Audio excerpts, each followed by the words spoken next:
Soyons saints, en partenariat avec Magnificat.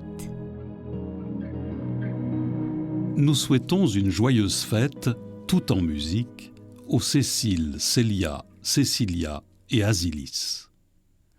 Contrairement à ce que nous pourrions croire, la fête de la sainte patronne des musiciens n'est pas le 21 juin, mais le 22 novembre. Cécile est une noble romaine et chrétienne. Malgré son vœu de rester vierge pour le Christ, elle est mariée à un jeune Romain, Valérien. Lorsque les deux époux sont seuls dans leur chambre, Cécile explique que son ange gardien est présent et qu'il veille sur sa pureté. Si Valérien respecte son vœu, l'ange l'aimera comme il l'aime et il pourra le voir. Valérien accepte ce que demande Cécile. Il est baptisé et se convertit sincèrement. Il voit alors l'ange qui porte 2 couronnes, l'une de rose qu'il dépose sur la tête de Cécile et l'autre de lys pour Valérien. Il devient un chrétien zélé et convertit son frère Tiburce.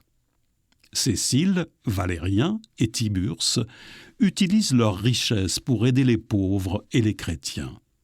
Ils apportent de la nourriture à ceux qui doivent vivre cachés et sortent les nuits pour ensevelir les chrétiens martyrisés.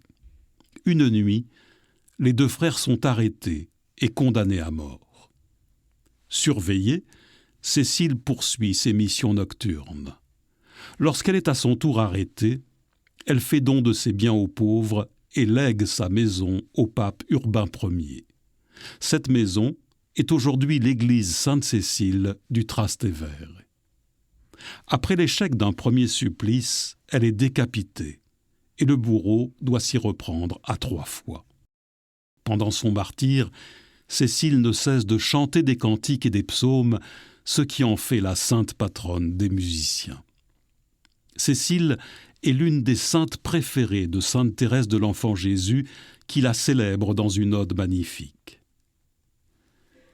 Seigneur, nous te confions le chant de nos liturgies, que nos chantres, à la suite de Cécile, dans la pureté et l'humilité, soient les premiers à prier pour entraîner vers Jésus tous les cœurs.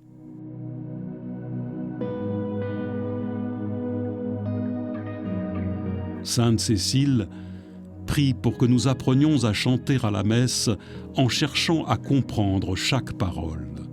Que nos chants deviennent des prières ardentes montant jusqu'au ciel, s'unissant au cœur des anges.